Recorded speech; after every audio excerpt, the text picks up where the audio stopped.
Hello friends, आज हम पढ़ेंगे ईवीएस के कुछ क्वेश्चंस के बारे में जो कि आपके सीटेट के एग्ज़ाम में आए हुए क्वेश्चंस हैं। पहला है, दत्त कार्य के संबंध में सही कथन है, यानी कि बच्चों को जो कार्य दिया जाता है उसके बारे में क्या सही कथन है। दत्त कार्य बच्चों को सूचना खोजने, अपने विचारों का निर्माण करने और उन्हें उच्चारित करने का अवसर प्रदान करता है। यानी कि जो बच्चों को होमवर्क दिया जाता है वो इसलिए दिया जाता है कि बच्चे उसको खोजे, उसको पढ़े, ध्यान करें और उसके बाद अपने विचारों में उनको लिखे और समझें, और इससे उनको बहुत कुछ और भी नया सीखने को मिलता है। नेक्स्ट है, पर्यावरण अध्ययन की कक्षा में सरल प्रयोग और निदर्शन किए जा सकते हैं। आंसर है, बच्चों को स्वयं सीखने के योग्य बनाने और अवलोकन कौशलों को पैना करने के लिए। यानी कि हम सरल प्रयोग पर इसलिए ध्यान देते हैं कि जिससे कि बच्चे उनको आसानी से सीख सके और वो उनको देखकर जो अवलोकन कौशल है वो भी उनका डेवलप होगा कि वो ध्यान से देखेंगे, ध्यान से सीखेंगे। नेक्स्ट इज, दुर्गा एक गांव में रहती है और लकड़ी या गोबर के उपले का ईंधन इस्तेमाल करते हुए खाना पकाती है। पिछले 3 महीनों से उसे तेज खांसी आ रही है। इसका कारण हो सकता है जलते हुए ईंधन से उत्पादित काला धुआं जो उसके श्वसन नली में जमा हो गया होगा। यानी कि वो लकड़ी और गोबर के उपले, लकड़ी इस्तेमाल करती है, गोबर के उपले इस्तेमाल करती है, तो इसको जलाने पर जो काला धुआं निकलता है उससे वो उसकी श्वसन नली में जमा हो गया होगा, जिसकी वजह से उसे खांसी आ रही है। नेक्स्ट है, एक विद्यालय ने राजस्थान के लिए कक्षा 5 के बच्चों की शैक्षिक भ्रमण की योजना बनाई। भ्रमण के दौरान बच्चों से आपकी क्या अपेक्षाएं रहेंगी? उन्हें ध्यान से अवलोकन करना चाहिए, टिप्पणियां दर्ज करनी चाहिए और बाकी बच्चों तथा शिक्षक के साथ अपने अवलोकनों को बांटना चाहिए। किसी भी टूर पर जाने से पहले बच्चों को कुछ गाइडलाइंस दी जाती हैं।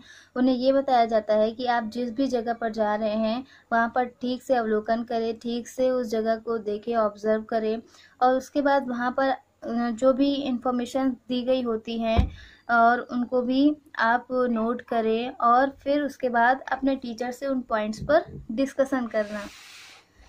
नेक्स्ट है आपका क्वेश्चन,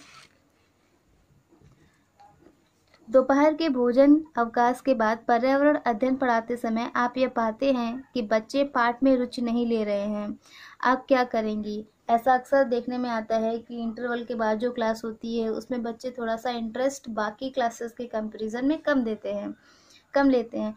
तो इसका क्या सॉल्यूशन निकालेंगे आप? पाठ को रोचक बनाने के लिए बहुआयामी बुद्धि पर आधारित दृश्य श्रव्य सामग्रियों का प्रयोग करेंगे।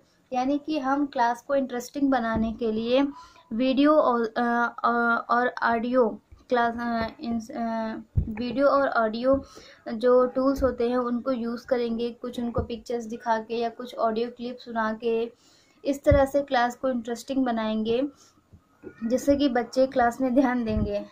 नेक्स्ट है, पर्यावरण अध्ययन के शिक्षक के रूप में आप बच्चों को चिड़ियाघर ले जाने की योजना बनाते हैं। आप बच्चों को कौन सी गतिविधि करने की अनुमति नहीं देंगे? चिड़ियाघर के जानवरों के लिए बहुत सारी खाने की सामग्री ले जाना।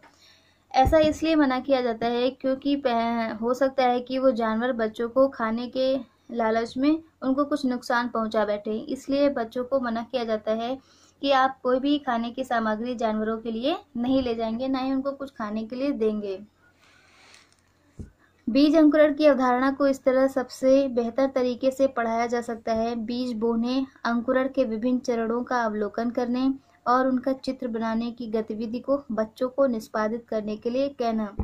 जब हर एक स्टेप को बनाकर देखेंगे तो इससे उनको एक स्टेप क्लियर होता जाएगा कि बीज अंकुरण किस तरह से होता है।